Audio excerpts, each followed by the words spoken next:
And why is it that the United States has been so provocative towards Russia? Because after the end of the Soviet Union, we thought, hey, we're pretty good. We're the sole superpower. We're the most powerful country on the planet by far in world history. We can do pretty much what we want. And that really was the view in both political parties. So it's not really a partisan thing. It is what we call a neoconservative thing. It was the idea that, hey, we can whoop who we want when we want, whether it's Saddam Hussein or Muammar Gaddafi. We can stick it to Vladimir Putin. We are the United States of America. And we acted on that. We had, remember, Cheney and Rumsfeld and that crowd? Well, we have them in both parties. We have Victoria Nuland in this administration, who was out there helping to overthrow a pro-Russian president of Ukraine in 2014, and now she's the Undersecretary of State for Political Affairs. So we have these neocons who say, compromise? Are you kidding? We're the United States. And since we think we're so powerful, well, we're in Afghanistan. That's great. Syria, Iraq, Libya, Ukraine. Oh, so successful. And I say, are you kidding? My whole life, I was born a long time ago in 1954. I grew up in the Vietnam War period, and it wasn't just Vietnam. It was Cambodia, Laos, Vietnam. I went through the Contras in Nicaragua. I went through Afghanistan, the first Iraq War, the second Iraq War, the CIA operation to overthrow Bashar al-Assad, the NATO operation to overthrow Muammar Gaddafi. Now the U.S. role in overthrowing Viktor Yanukovych, the pro-Russian Ukrainian president in 2014, this expansion of NATO being tried right now. I just think, yeah, we're powerful, but is this really good for the United States? Is this really working? And my answer is no, it's not working well. And most of all, when Putin said last year, look, the red line is don't expand NATO. And immediately the White House said, oh, no one tells us what to do, least of all Russia. And I called the White House and I said, you should listen. Do not put Ukraine into this situation. You will make Ukraine the Afghanistan of Europe. And by that, I mean a perpetual war and leveling these cities in Ukraine, as we're watching right now. Millions of people without heat and electricity. And we say, yeah, we're winning. Come on, we're not winning. This is not the right way to behave. And who did you speak to at the White House, and how was it received? It was not well received, and I didn't make any headway. Right. Did you speak to Biden himself? No. No, okay. You spoke I spoke to advisors. Yeah.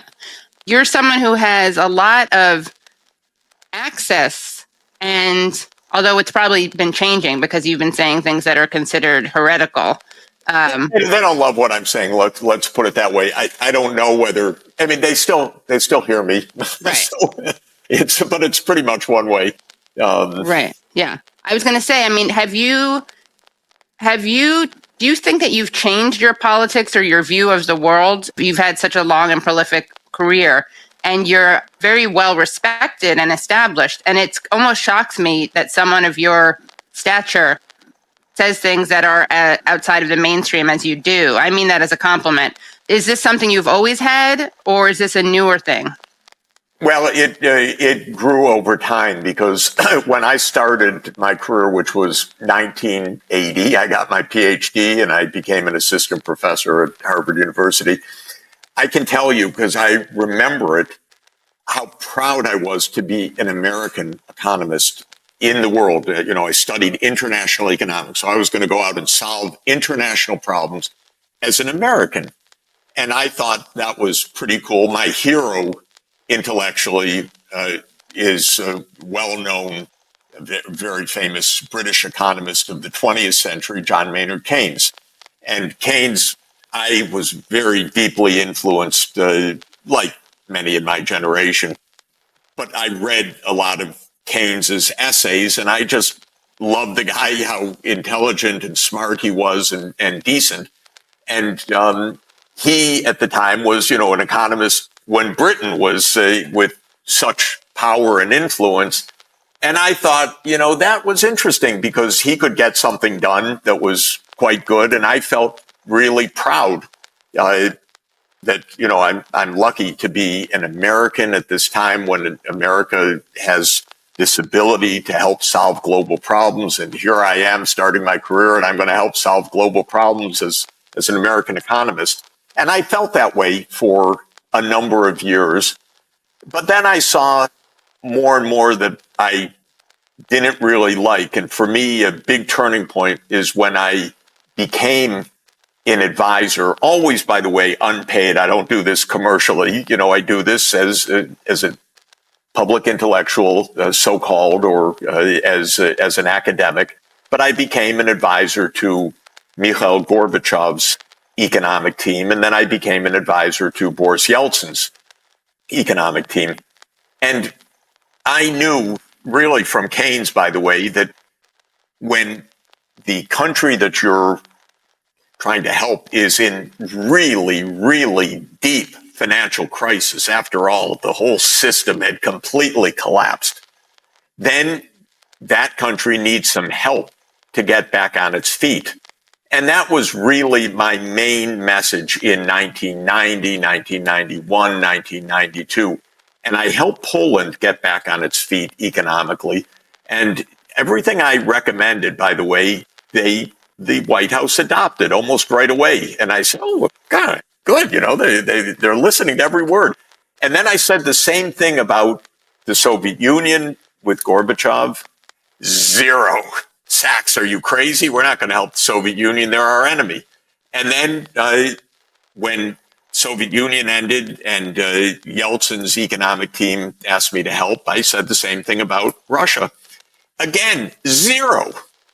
I thought, that's pretty weird because what I'm recommending for Russia is exactly what I recommended for Poland, and it worked for Poland, and the White House supported what I recommended for Poland, but in the same conditions, it doesn't do it for Russia.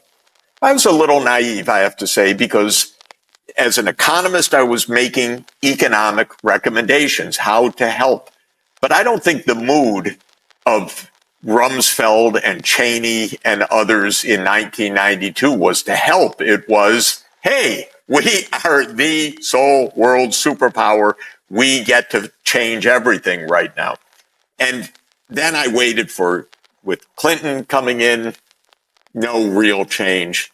And then on, and I began to see that and understand better, quite frankly, as you grow up in this, because I've really worked all over the world and quite extensively in well over 100 countries. I've visited most of the world and know most of the world leaders one way or another, or many, many of them. And I came to understand that the U.S. was a little bit unhinged, and that the disasters of the Vietnam War era, which I knew full well because I had marched in the streets against the Vietnam War, and Watergate and the abuses, the Contra wars in Central America, and I also worked in Central America in those years. Those were not simply aberrations. Those were part of the design set, and you become more sophisticated. You see a lot of lying that is lying because as I, have become much more, for 20 years, I've been a senior advisor to the United Nations on many things. I see a lot. I hear a lot. And I don't like it when we're not telling the truth. And I find it quite dangerous, and I don't like the spin and the narratives, and I don't like wars that are fought as narratives. I don't like it when we say, and for some reason, our mainstream media repeat, well, this war was an unprovoked war that started February 24th, 2022. No, There were lots of provocations, and I know some of them firsthand, and I know many, many of them by things that leaders have told me in detail. And I understand the provocations. Or today, there's a New York Times story about how the Germans connived, let's put it that way, to build the Nord Stream 2 pipeline with Russia. And because they wanted natural gas from Russia. The United States opposed that. And I've been saying for months, well, who blew up that pipeline? That would almost surely be the United States. If someone has some other evidence, show me. But otherwise, I know a lot of motivation and capacity that the U.S. did it. And President Biden on February 7th of this year said, if Russia invades, the Nord Stream pipeline is finished. And then the incredulous reporter said, but Mr. President, that's a Russian-German pipeline. And the president responded, believe me, we have our ways. And so today in the New York Times, they talk about Germany and Russia building the pipeline against U.S. opposition. But then when it comes to the paragraph, the short message about the destruction, they say nobody knows who did it. Come on. If you're the New York Times, when I was growing up, the New York Times was looking into Watergate. The New York Times was looking into the lies of the Vietnam War and so on. You know, it had an active view that the government doesn't tell the truth. So you go out to find out what the truth is. Now the New York Times is like, suck your thumb. Don't ask anything. Don't ask any question. Don't be curious. We don't know who blew up the pipeline. I'll give another example. You know, Ukraine has been shelling the Zaporizhia nuclear power plant. Well, maybe it's understandable. They want the power plant back. Russia grabbed the power plant. But it's dangerous to shell a nuclear power plant. In fact, it's reckless to shell a nuclear power plant. So we should be saying to our ally, Ukraine, don't shell a nuclear power plant. Instead, the New York Times says almost every day, each side accuses the other of shelling the nuclear power plant. Well, I can tell you and I can tell your listeners, because I'm well briefed on it, that Ukraine is shelling the nuclear power plant. Oh, but we're not allowed to say that. Excuse me. We can't say that. So this is the problem, Katie. So you asked me how I feel about it. I feel about it that we should tell the truth, because actually the world's really complicated. It's really in trouble, and grown-ups should behave like grown-ups. That's my bottom line. And there are some interesting recent examples of you telling the truth and the response to you when you tell the truth. Hold on, let's see. So this is you on Bloomberg television. I remember the moment. I'm sure. I'm sure it's seared in your memory. The destruction of the Nord Stream pipeline, which I would bet was a U.S. action, perhaps U.S. and Poland. This is hey, Jeff, we got to stop there. That's quite a statement as well. Why do you feel that was a U.S. action? What evidence do you have of that? Well, first of all, there's direct radar evidence that U.S. helicopters, military helicopters that are normally based in Gdansk, were circling over this area. We also had the threats from the United States earlier in this year that one way or another, we are going to end Nord Stream. We also have a remarkable statement by Secretary Blinken last Friday in a press conference. He says, this is also a tremendous opportunity. It's a strange way to talk if you're worried about the piracy on international infrastructure of vital significance. So I know this runs counter to our narrative. You're not allowed to say these things in the West. But the fact of the matter is, all over the world, when I talk to people, they think the U.S. did it. Just to tell you. And by the way, even reporters on our papers that are involved tell me privately, yeah, well, of course, but it doesn't show up in our media. Professor, I don't want to get into tit for tat about what did or did not. So that was an interesting response. Well, it was a little bit of a funny moment because, you know, usually I'm on that I'll probably never be on that show again, Right. but I've been on that show many times, and usually they have me on for, 2 or 3 of the segments, maybe up to half an hour. And after that, I was off. And then when I was off, one of the anchors, not the 2 that you saw, but the third one, went after me for 5 minutes. They didn't cut off my camera so I could watch on my Zoom. And he just, ad hominem attack for 5 minutes. And, of course, I wasn't around to speak about Respond to it, right. But this is a problem that it's a game of narratives right now. And we don't need games. We actually need real discussion of very serious issues before we blow ourselves up by mistake or just blunder or misinformation or so many other possibilities. Right. And here's another example of you saying something that people seem a bit uncomfortable with. And this is from the Athens Democracy Forum in October. Yes. Just playing some of your greatest hits here.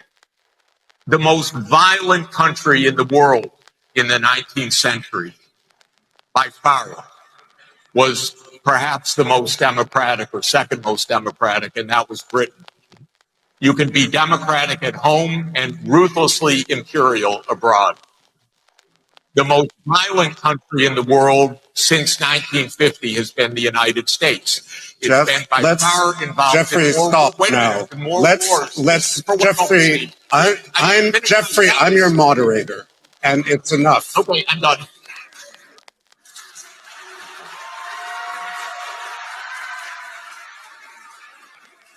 That was another interesting moment. They didn't seem very comfortable with what you were saying.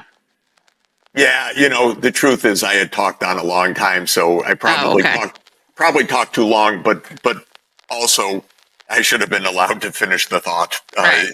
It was actually a real and serious point that I was making, which is that all my life the U.S. has been in wars, and wars of choice, and wars that have gone badly, and wars that have inflicted incredible harm on other people and damage to the U.S. and costing trillions of dollars. And we should acknowledge that and understand this. It's a little hard because some of this is so completely underreported. You might think wars would have to be reported. But one example that I know quite a bit about is Syria. We say that Syria had a civil war, or that it had a rebellion against Assad in 2011.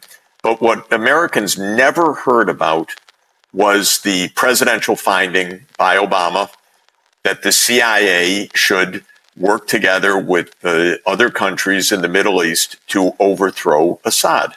In other words, this was a regime change operation.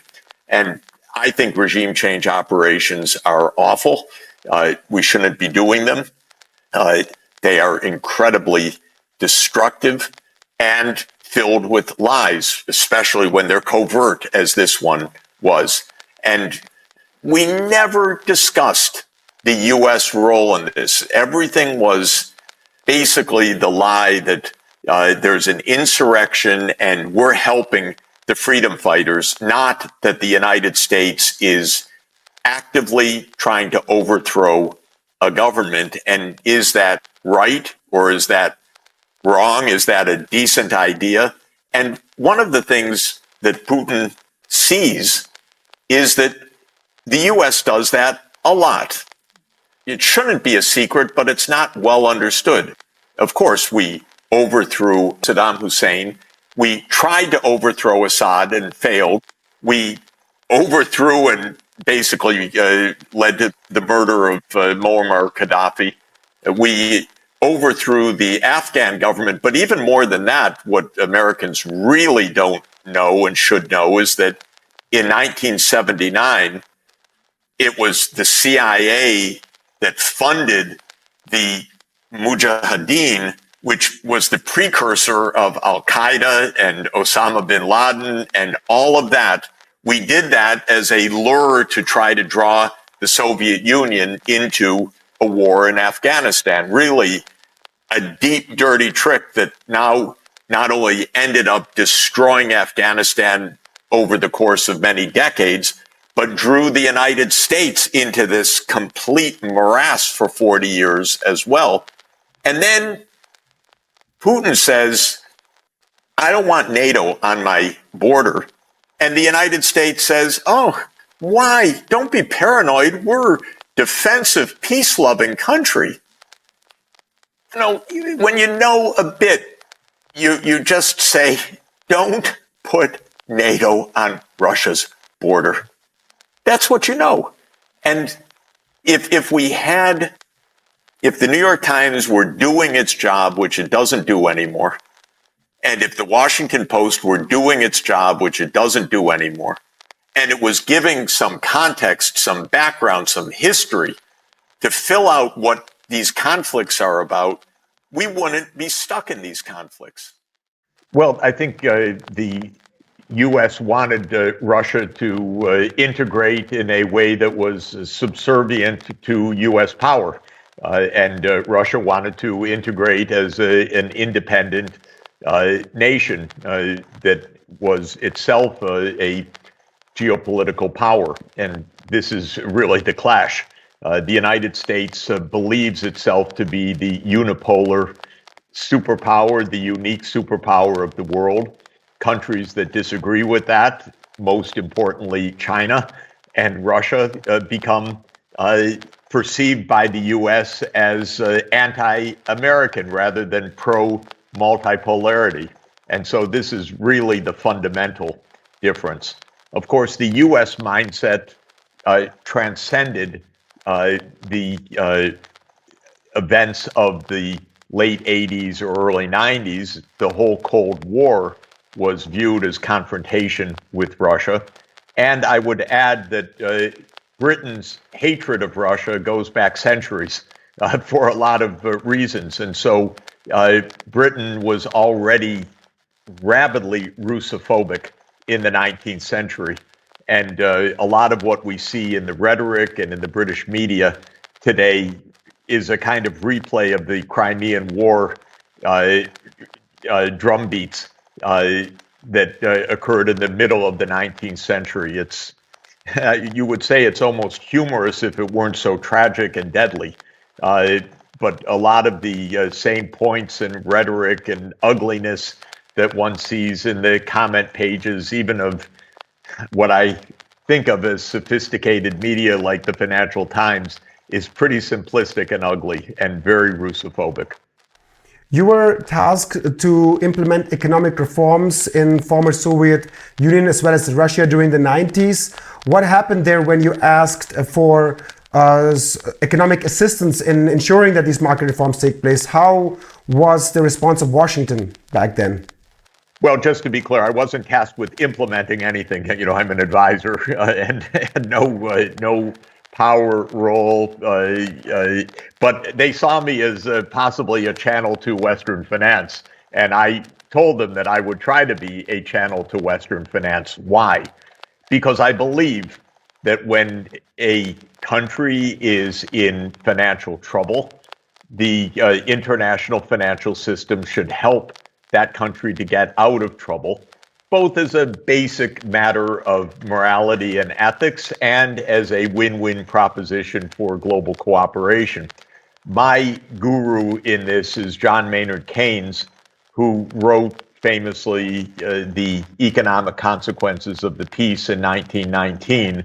And his argument was that the harsh Versailles settlement with Germany would lead to future disaster. It's one of the prophetic books of the 20th century. When I was both a student and practitioner of finance, I took my cue from John Maynard Keynes. Don't be nasty to the defeated power or to the country that is down on its luck. Things that go around, come around, go around. If it's bad one day for somebody, it could be bad for you the next. It's better to be cooperative. I tried in the early 1990s to mobilize Western financial support for Gorbachev's reforms, complete failure. Then President Yeltsin's team asked me similarly. I was a complete failure in mobilizing support. Basically, not on economic argument grounds. My economics is good. It was good at the time.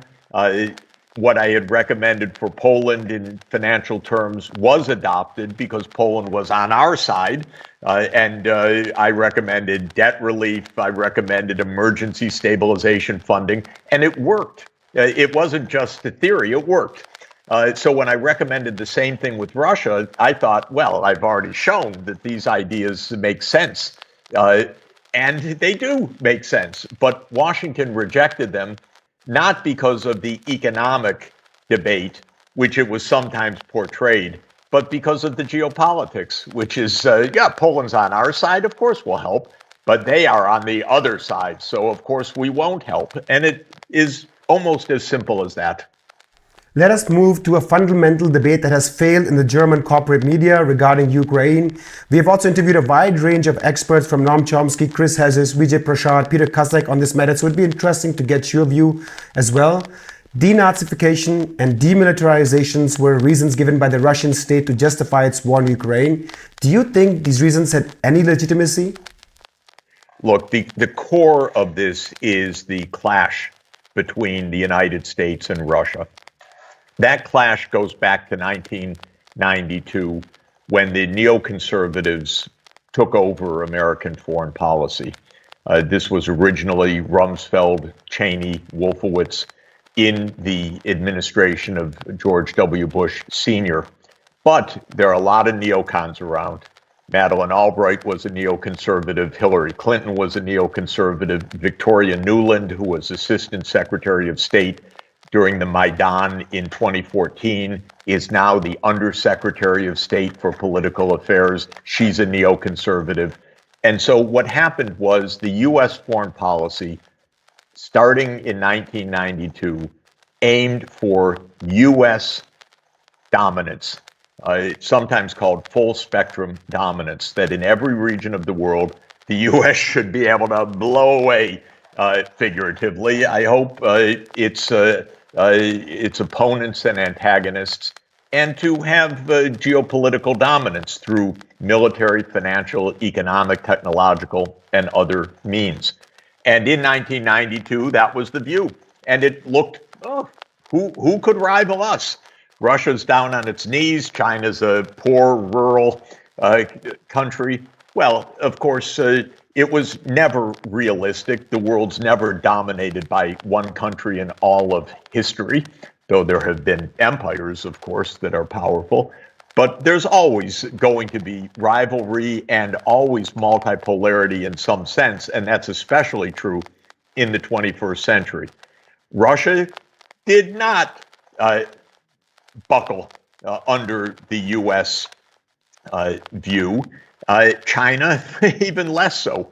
I would say both of them say, no, we don't want a U.S.-led unipolar world. Now, the U.S. began to implement this in the 1990s with NATO enlargement. Anyone that knows the archival record knows that it wasn't just a loose verbiage, but it was a decided policy of Germany and the United States to promise to Gorbachev no NATO enlargement to the east. And not just to the east, to GDR, to the east. And so a lot of what's said right now is just typical U.S. government spin. But the archival record is actually very extensive. Then in the mid-1990s, Clinton started saying the same to Yeltsin, I know, that no, we're going to have a partnership system. We're not going to have NATO enlargement. But then Madeleine Albright pushed the neocon agenda. We're expanding NATO. And it created a big division inside the U.S. because there's some normal non-neocons inside the U.S., and I'm one of them, and said, no, NATO enlargement is a bad idea. And Bill Perry, who was the Secretary of Defense of Clinton, came close to resigning over this issue. George Kennan, who was our greatest statesman scholar of the 20th century vis-a-vis Russia, said this is the new Cold War. That was back in 1997 that he said that. Then many events followed. The U.S. led alliance bombed Belgrade in 1999, broke Serbia apart deliberately as part of its geopolitics, and as per neocon ideas, went to war with all of Russia's allies in the Middle East, overthrowing Saddam Hussein, overthrowing Gaddafi, trying to overthrow Assad. So this was a very expansionist period of the U.S., trillions of dollars spent on expansionist wars. And in 2014, the U.S. was part of the successful effort to overthrow Yanukovych. This is absolutely clear. Although we don't know every bit, we know a lot. And I know a lot from my own knowledge about these events. The U.S. played a role in overthrowing a president of Ukraine who was basically pro-Russian, but basically trying to keep some kind of stable equilibrium between the two sides through neutrality of Ukraine. Yes, we want Western this. Yes, we want to keep relations with Russia. Very fragile because the U.S. is pushing NATO enlargement and Russia's saying, hell no. And this is what was happening. And Yanukovych was overthrown and a Western Ukraine highly nationalist government was brought into power. And at that moment, Putin did what he warned George Bush Jr. he would do at the Bucharest summit in 2008. Putin said to George Bush, you expand NATO, we take Crimea back. Don't do it. But the U.S. doesn't listen. So we went to this direct clash, war in the Donbass, and then, sad to say, the Minsk agreements were reached. Germany and France were to be the guarantors. But I don't know if Mrs. Merkel, Chancellor Merkel, is speaking ex post as an excuse or telling what she thought at the time, but it's dreadful. What we do know is that the Ukrainians walked away from the Minsk agreement after signing. My friends tell me, Jeff, how could you ever expect us to honor that? That's trash. I say, yeah, you have an agreement. An agreement. And we're supposed to take this with a straight face. And Germany was a solemn guarantor, uninterested. In the meantime, the U.S. poured in billions of dollars of armaments. By the end of 2021, Putin said to Biden, look, here are the red lines. And the number one red line is NATO enlargement, by far, by the way. And the U.S. said, we're not going to talk about that. Our door is open, which is a ridiculous idea. We're not talking about trade. We're talking about military alliances. What is this open door of military alliances in history that you don't care who your neighbors are aligned with, where the military bases are, what the weapons are? This is crazy rhetoric, I'm sorry to say, so provocative and dangerous. And the invasion started in February 2022, but the war, everyone should understand, started in February 2014. The war did not start in February 2022, and this is not the West reacting. The United States started in 1992 to break the agreements that it had given to Gorbachev. Why? Because they felt they could. That's it. I'm a specialist in the global economy, including global trade, finance, infrastructure, and economic statecraft. I appear before the UN Security Council on my own behalf. I represent no government or organization in the testimony that I will deliver. The destruction of the Nord Stream pipelines on September 26, 2022 constitutes an act of international terrorism and represents a threat to the peace. It is the responsibility of the UN Security Council to take up the question of who might have carried out the act in order to bring the perpetrator to international justice, to pursue compensation for the damaged parties, and to prevent future such actions. The consequences of the destruction of the Nord Stream pipelines are enormous.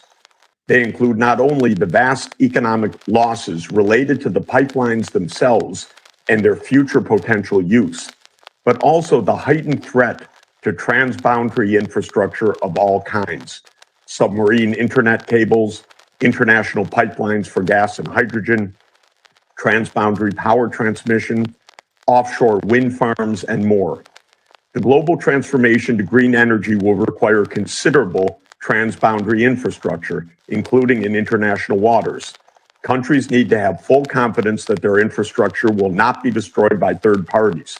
Some European countries have recently expressed concern over the safety of their offshore infrastructure. For all of these reasons, the investigation by the UN Security Council of the Nord Stream explosions is a high global priority.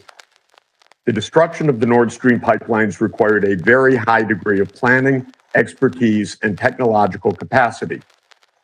The Nord Stream 2 pipelines are a marvel of engineering.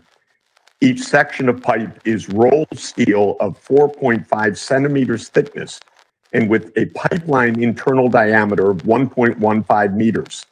The pipe is encased in concrete of 10.9 centimeters thickness.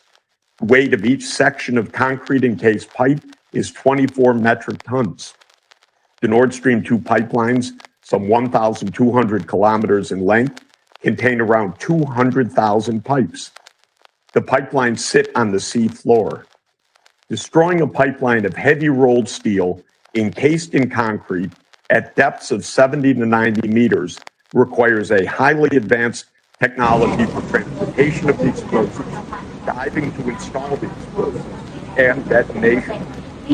To do so undetected in the exclusive economic zones of Denmark and Sweden adds greatly to the complexity of the operation. As a number of senior officials have publicly confirmed, an action of this sort must have been carried out by a state-level actor. Only a handful of state-level actors have both the technical capacity and access to the Baltic Sea to have carried out this action. Include the United States, Russia, the United Kingdom, Poland, Norway, Germany, Denmark, and Sweden, either individually or in some combination. Ukraine lacks the necessary technologies as well as access to the Baltic Sea. A recent report by the Washington Post revealed that the intelligence agencies of the NATO countries have privately concluded that there is no evidence whatsoever that Russia carried out this action. This also comports with the fact that Russia had no obvious motive to carry out this act of terrorism on its own critical infrastructure. Indeed, Russia is likely to bear considerable expenses to repair the pipelines. 3 countries have reportedly carried out investigations of the Nord Stream terrorism: Denmark, Germany, and Sweden. These countries presumably know much more about the circumstances of the terrorist attack. Sweden, in particular, has perhaps the most to tell the world about the crime scene, which its divers investigated. Yet instead of sharing this information globally, Sweden has kept the results of its investigation secret from the rest of the world. Sweden has refused to share its findings with Russia and turned down a joint investigation with Denmark and Germany. In the interest of global peace, the UN Security Council should require these countries to immediately turn over the results of their investigations to the UN Security Council. There is only one detailed account to date of the Nord Stream destruction, the one recently put forward by investigative journalist Seymour Hersh, ostensibly based on information leaked by Hersh by an unnamed source. Hersh attributes the Nord Stream destruction to a decision ordered by U.S. President Joe Biden and carried out by U.S. agents in a covert operation that Hersh describes in detail. The White House has described Hersh's account as, quote, completely and utterly false, unquote, but did not offer any information contradicting Hersh's account and did not offer any alternative explanation. Senior U.S. officials made statements before and after the Nord Stream destruction that showed the U.S. animus towards the pipelines. On January 27, 2022, Undersecretary of State Victoria Nuland tweeted, quote, "If Russia invades Ukraine, one way or another, Nord Stream 2 will not move forward," end quote. On February 7th, President Biden said, quote, "If Russia invades again, then there will be no longer Nord Stream 2. We will bring an end to it," end quote. When asked by the reporter how he would do that, he responded, quote, "I promise you we will be able to do it," end quote. On September 30th, 2022, immediately following the terrorist attack on the pipeline, Secretary of State Antony Blinken declared that the destruction of the pipeline is, quote, "also a tremendous opportunity. It's a tremendous opportunity to once and for all remove the dependence on Russian energy and thus to take away from Vladimir Putin the weaponization of energy as a means of advancing his imperial design," end quote. On January 28th, 2023, Undersecretary Nuland declared in testimony to Senator Ted Cruz in the U.S. Senate, quote, "I am, and I think the administration is, very gratified to know that Nord Stream 2 is now, as you like to say, a hunk of metal at the bottom of the sea," end quote. Such language is not at all appropriate in the face of international terrorism. I hope that the United States, together with all other Security Council members, will condemn this act of international terrorism and join together in an urgent UN Security Council-led investigation of this international crime in order to determine the truth. The truth is not yet known by the world, but it is knowable. More than ever, the world depends on the UN Security Council to do its work to stop the escalation to a new world war. The world will be safe only when the permanent members work together diplomatically to solve global crises, including the war in Ukraine and the rising tensions in East Asia. The UN Security Council provides the unique global venue for that peace-affirming work. More than ever, we need a healthy, functioning UN Security Council carrying out the mission assigned to it by the UN Charter. A UN Security Council objective investigation of the Nord Stream terrorism, in which all countries contribute what they know, is important for the global confidence in this body, and most importantly, for global peace and sustainable development. Thank you very much. I thank Mr. Sachs for his briefing, and I now give the floor to Mr. Raymond McGovern. Thank you. Ladies and gentlemen, I would associate myself completely with Professor Sachs's comments. I do not have a prepared text, and so I was unable to give that to the people who asked me to give it to them. I was asked to do this less than a day ago. No one suggested what I might say, and of course, no one even asked me what I would say. So these are my personal remarks based on my experience for 27 years as an intelligence analyst and as an observer, and I notice that I'm called a political activist. Well, this is my way of paying back for the education I got as an intelligence analyst in the U.S. intelligence community. Now, I would say that on my way here, in two airports this morning, I noticed a bunch of children, little children and school-aged children, and it made me think back to my days as a school-aged child. I was one of those who hid under my desk because of the threat of the Russian atom bomb, as though that would protect me. Fast forward, when I became a professional analyst and chief of the Soviet foreign policy branch at CIA, I was able to tell the president and Henry Kissinger that the Russians were really interested in putting a cap on the arms race Suffice it to say, I was instrumental in the anti-ballistic missile treaty signed in May of 1972. I was there. 30 years of strategic stability. 30, count them, 3 decades, when Mr. Bush Jr. decided he would leave the ABM treaty without any real explanation. And then Mr. Trump left the INF treaty, which I thought could never be concluded because it involved the destruction of a whole class of nuclear-tipped intermediate-range ballistic missiles in Europe and in Siberia.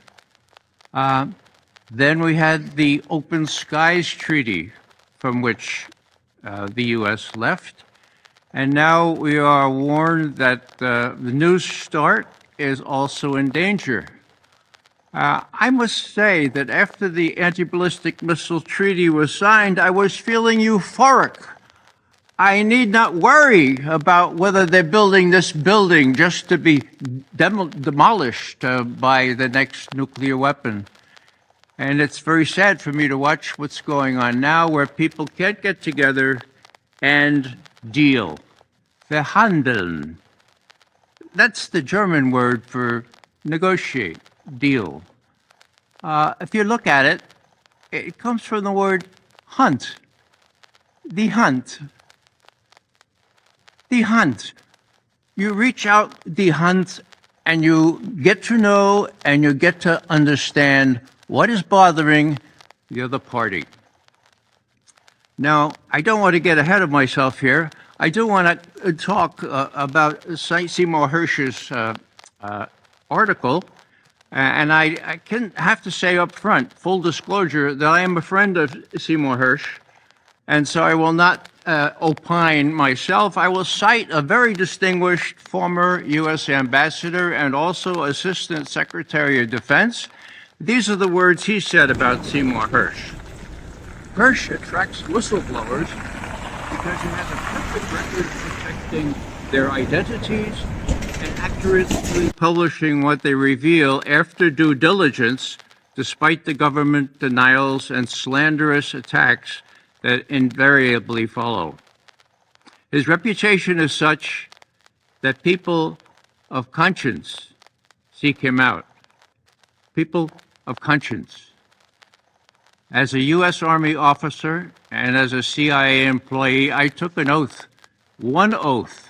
It was to support and defend the Constitution of the United States against all enemies, foreign and domestic. Some of us took that oath seriously. And when we see this kind of thing going on, we go to somebody who might be able to protect us and might be able to get the word out. Now, that was 2 weeks ago. Has the New York Times mentioned Cy Hersh's article? Has it even reported the denials? No, not yet. This is quite, the Germans would say, merkwürdig. This is very, very remarkable. Now, let me go on here and talk about, how do we evaluate those who are smearing Seymour Hersh? Well, as Jeffrey Sachs has already said, the CIA spokesperson said, the claim is completely and utterly false, quote, end quote. Whoa. Now, I have to confess, being an alumnus of the CIA, that our PR people, our public relations people, do not have a very good record. No one wants to go back 20 years to Colin Powell's speech before this Security Council. We all know about that. What I would like to do is simply say, what happened before that speech? Before that speech, some conscientious whistleblower gave the text of a UN debriefing of Hussein Kamel, one of Saddam Hussein's sons-in-law. And who was he? He was supervisor over the radiological, biological, chemical, and nuclear program such as it was in Baghdad. And he said to his interviewers, UN interviewers, U.S. interviewers, UK interviewers, he said the following.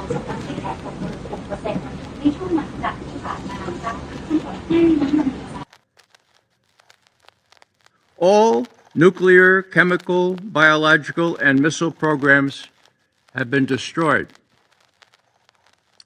Now, they asked him, the interrogators did, well, how do you know? And Kamel said, well, I was in charge of them. I mean, I don't know how it works in your country, but when I order something destroyed, it gets destroyed. Yeah, how do you know? Did you check? Well, yeah, I checked a couple. Are you trying to get me to say they were not destroyed? This is 1995. Now, someone leaked that transcript to Newsweek.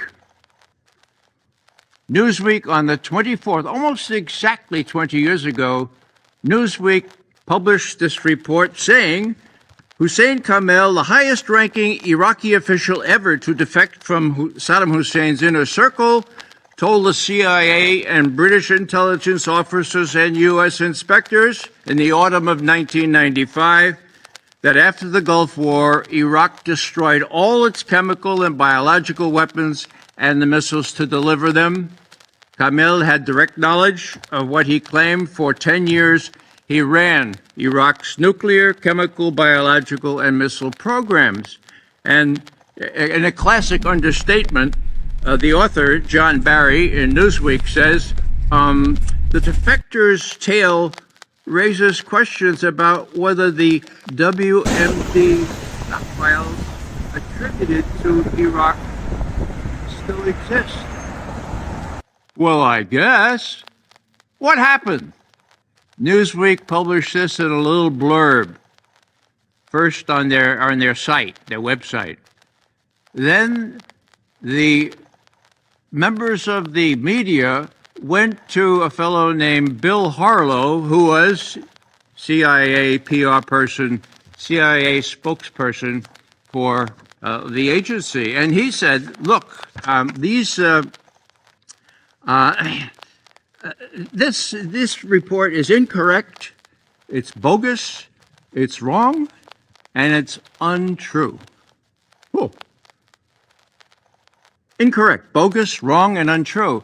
And what did the members of the press do? They breathed a sigh of relief and said, whew, I'm sure glad you told us that because we were going to publish on that. It looked pretty documentary. It looked pretty authoritative. It was indeed the transcript of that debriefing. So just a word about those who are smearing Sy Hersh. They don't have a really good record for credibility. Let me move on here. I'd like to talk a little bit about unprovoked. Now, we have heard more than 100 times that the Russian invasion of Ukraine was unprovoked. This goes back to the widening of NATO despite the promise not to. And I had a personal experience with one of Gorbachev's chief advisors. His name is Kuvaldin, Viktor Borisovich. And about 8 years I saw him in Moscow and I said, Viktor, I said, Mr. Kuvaldin, why is it that this agreement was not written down? And he said, Mr. McGovern, I'll tell you, the usual reasons. The Germans hadn't bought into it yet, and the Warsaw Pact still existed. But really and truly, Mr. McGovern, here's what it was. We trusted you. Now, we all know the history of how NATO more than doubled in size, with all countries to the east more than 1 inch to the east. I want to not belabor that point. It's simply that, it's more than just NATO enlargement. When the Crimea was annexed by Russia,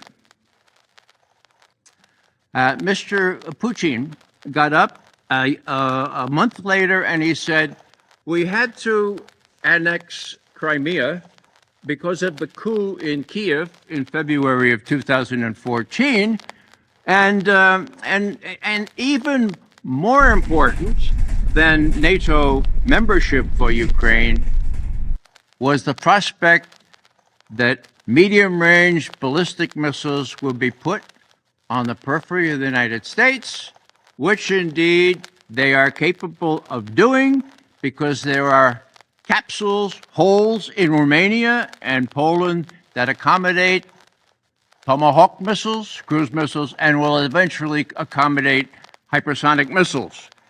This is very, very serious.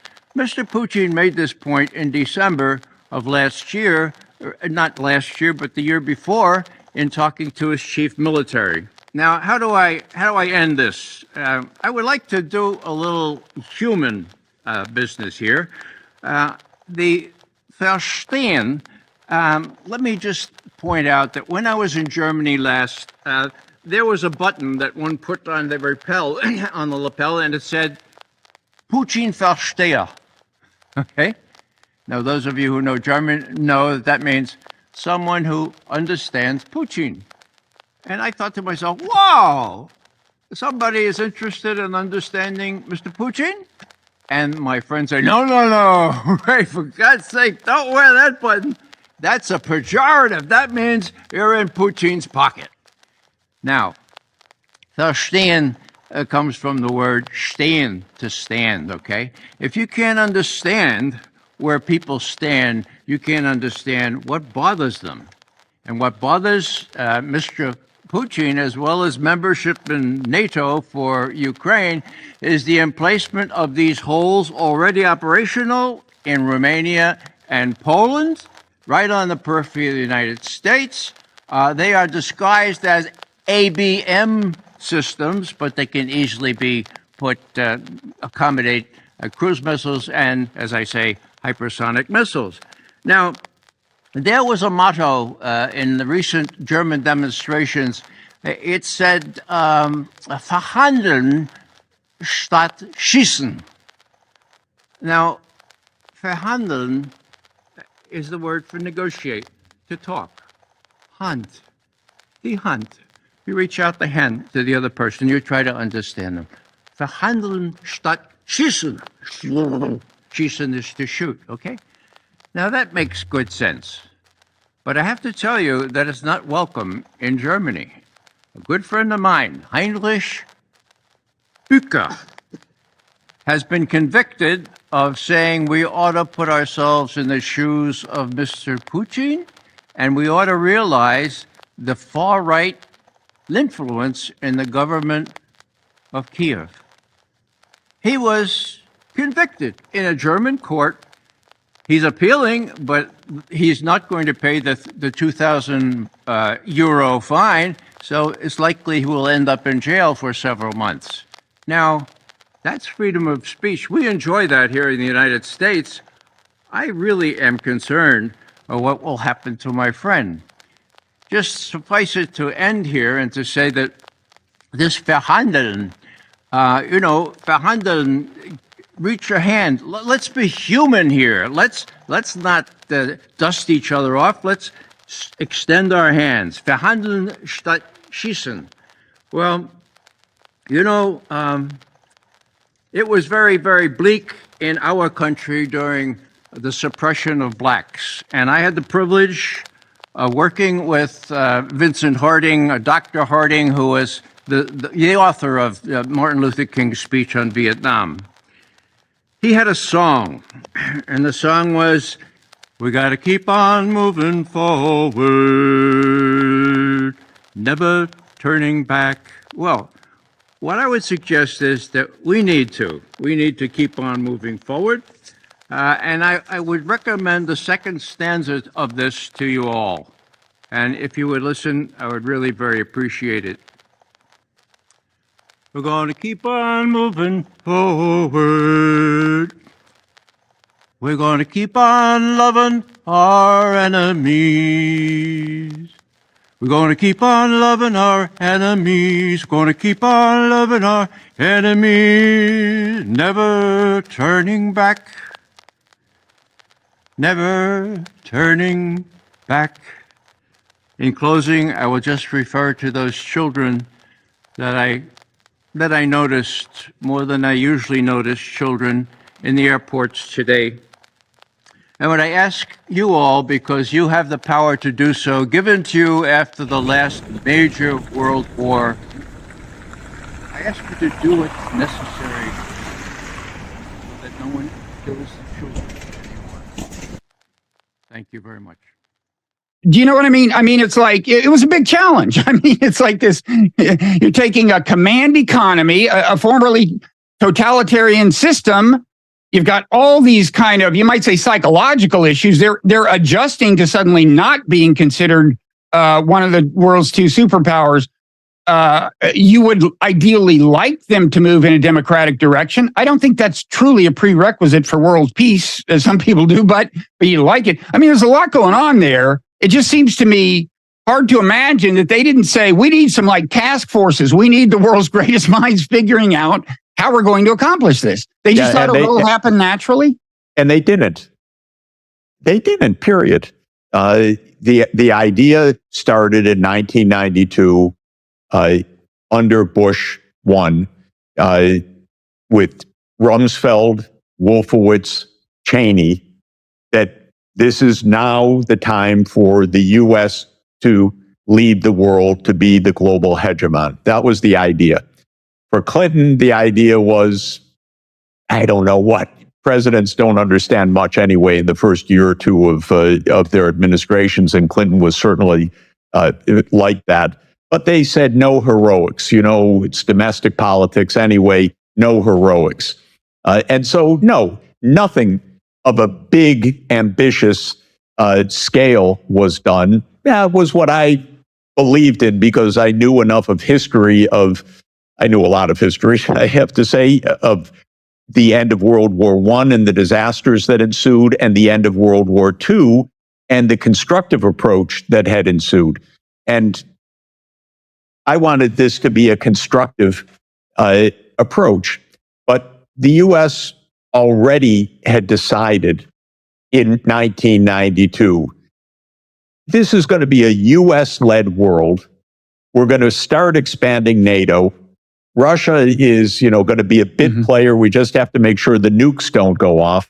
But other than that, we don't have to pay too much attention. And of course, they had no conception of how China was going to rise during this period.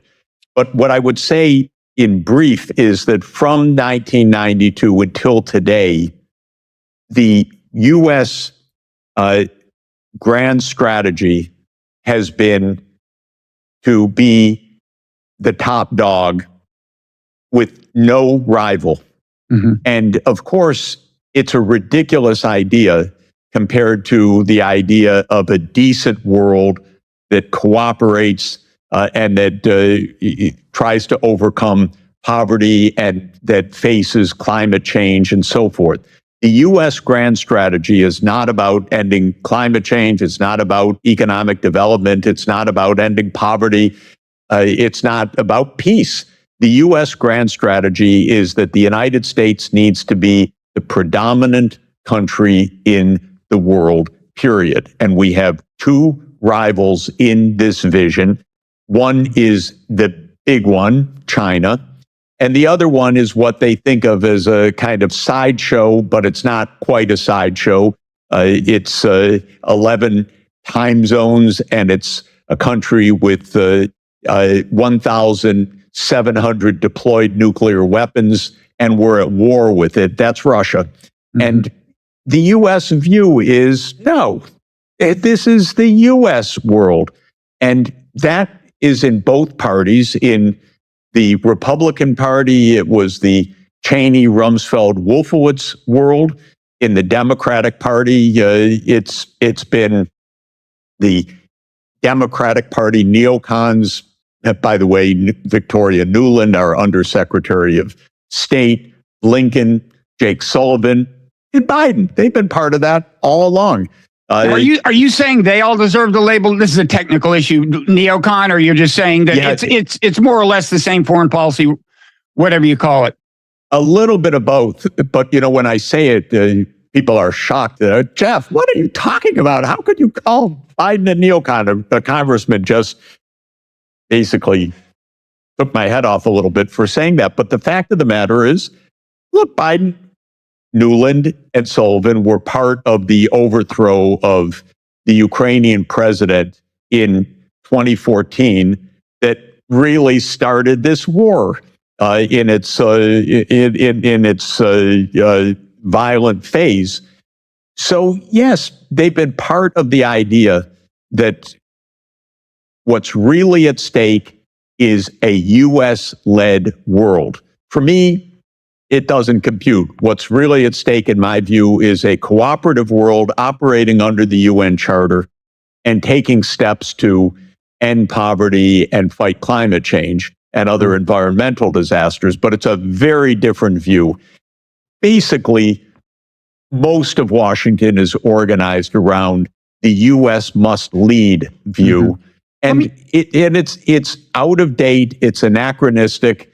It was wrong in 1992. It's wildly out of date today because it's no longer even based on a U.S. economic or technological predominance given China's rise. So it gets more and more dangerous every day because it's completely out of sync with ground reality. Yeah. Well, your reference to the UN Charter is what I had in mind when I said there was hope of international law maybe actually being respected. I was thinking in particular the ban on transborder aggression and in the charter. But on the issue of where the impetus for this foreign policy comes from, let me challenge you a little in the sense that, as you know, in the 90s, there were leading lights of the foreign policy establishment who said NATO expansion is a terrible idea. So yet Clinton did it. Now, one thing I've heard is that as the 96 election approached, he very much wanted to nail down some votes from people of Eastern European descent in the Midwest, whatever. I've heard, knowledgeable people say that. But that was a moment when there certainly wasn't consensus in the foreign policy establishment for NATO expansion. And yet it happened. I agree with you. It was a mistake. And in general, one could go through and point to ways specific domestic issues have warped U.S. foreign policy. But anyway, you hold to the view that in the, quote, deep state, I mean, maybe you want to avoid that phrase. Actually, I'd probably advise you to avoid it. But you know what I mean? Yes. Go ahead. Actually, it is a historian that I can't name because he hasn't come out with this yet, was telling me recently that in his archival work, he has uncovered documents already in 1992 with the list of countries to which NATO will expand, including Ukraine, 1992. And I'm trying to find right now, if I can, while we talk, an article by, oh yes, this is fascinating, an article by Brzezinski in 1997 in Foreign Affairs magazine. Let me just read a little bit of it quickly. Accordingly, NATO and EU enlargement should move forward in deliberate stages, assuming a sustained American and Western European commitment. Here is a speculative but realistic timetable. By 1999, the first 3 Central European members will have been admitted into NATO. By 2003, the EU is likely to have initiated accession talks with all 3 Baltic republics, and NATO will likewise have moved forward on their membership as well as that of Romania and Bulgaria, with their accession likely to be completed before 2005. Between 2005 and 2010, Ukraine, provided it has made significant domestic reforms and has been identified as Central European country, should also be ready for initial negotiations with the EU and NATO. Well, Bob, that's exactly the timetable. That's not a casual paragraph. Yeah. That is actually officialdom giving us a little bit behind the curtain of what the plans are. Now that's Brzezinski in 97. He's no longer in power. No, he's no longer in power, but he's presenting at Foreign Affairs magazine, which is, the magazine for that's public. For the New York Council on Foreign Relations people. And my point is this: this is really a long-term strategy. It's Clinton. Yeah, he went along with it, but it was presented to him, no doubt. It was, and by the way, Bill Perry, like you said, his defense secretary almost resigned over it. He thought it was horrible. George Kennan said this is the biggest mistake of our generation. But it's a deep plan, and it was set in motion, and it's still in motion to this day, even though it has led us to war. That's amazing. Not only has it led us to war, but while we're talking about it on your podcast, the New York Times won't talk about it. The Washington Post won't talk about it. The Wall Street Journal won't talk about it. MSNBC won't talk about it. Nobody will talk about it in the mainstream media. Yeah. Let me just quickly say, one thing I had heard is that during the Bush 1 administration, voices of reason like Brent Scowcroft actually beat back the neocons on the NATO expansion issue. But ultimately, the neocons prevailed. There was some continuity of personnel and so on. Of course, Brzezinski, not a neocon really, but he has his own issues with Russia. God knows. You mentioned the media. Is it my? It's interesting. Just in terms of continuity, consider Victoria Nuland. She's our Undersecretary of State for Political Affairs. She was in the Cheney. Exactly. She was a Cheney National Security Advisor. Then she was the U.S. ambassador to NATO under Bush. Then she was the Assistant Secretary of State for European Affairs, and her call was intercepted as she planned the post-Yanukovych government because she was deeply involved in the overthrow of Yanukovych. Now she is Undersecretary of State, and she's married to the leading author, ideologue of liberal hegemony, as he calls it, Robert Kagan. So that's continuity, by the way. That is literal continuity of one person across both parties going back now almost 20 years. Quick 30-second anecdote. When the Obama administration brought her on, I was running a blog at the point called The Progressive Realist, and we ran an item saying, wait, what's going on? She's like a neocon. She was plotting with Cheney, and Obama is bringing her on board. We were pilloried across the foreign policy establishment, left, right. How dare you, question, like what? Just because she's married to Bob Kagan? Well, no, it was deeper than that. But the point is, everyone in the blob rallies round everyone else in the blob. And that's it. This is deep. This is really deep. And it's got a lot of continuity.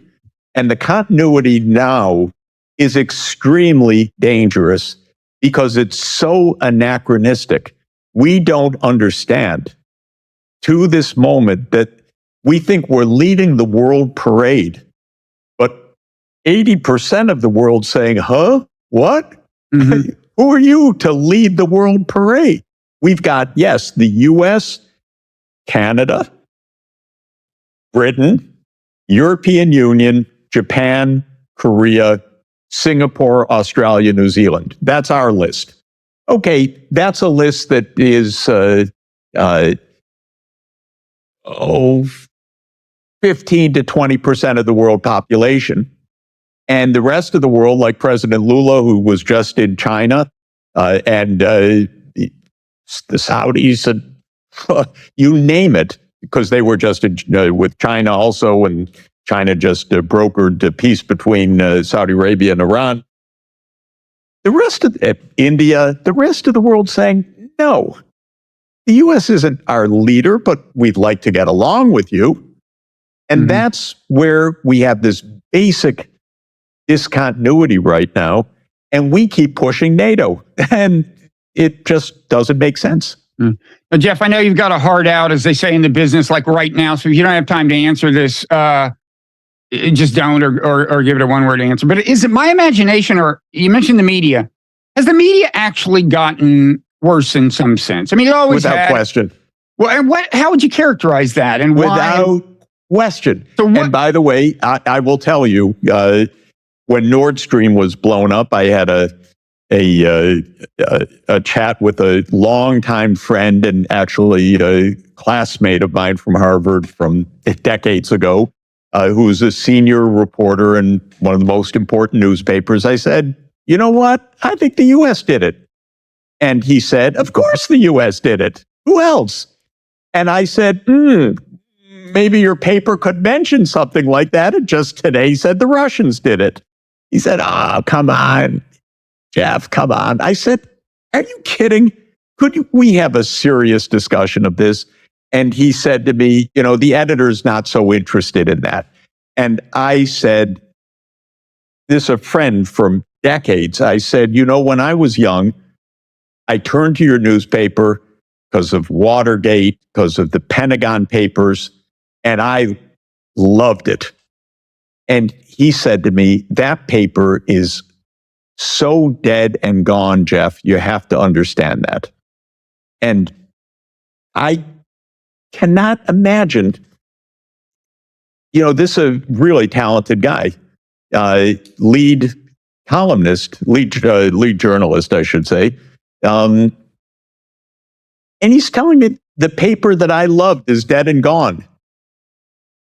If you ask me why, I really cannot figure it out, why a paper doesn't want to beat the government over the head when it tells ridiculous stories like Nord Stream was blown up by 6 people on a boat, like they tried for one day.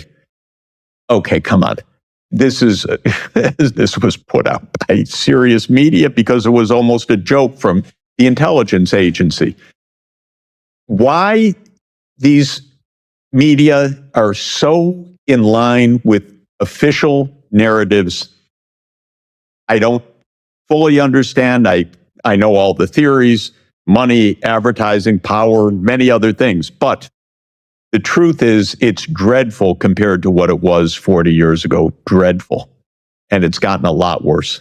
Yeah, I think there are a few factors, but I do think the actual conception of a journalist's mission, what the journalist's conception of their mission is, has in some cases, not all, but actually changed.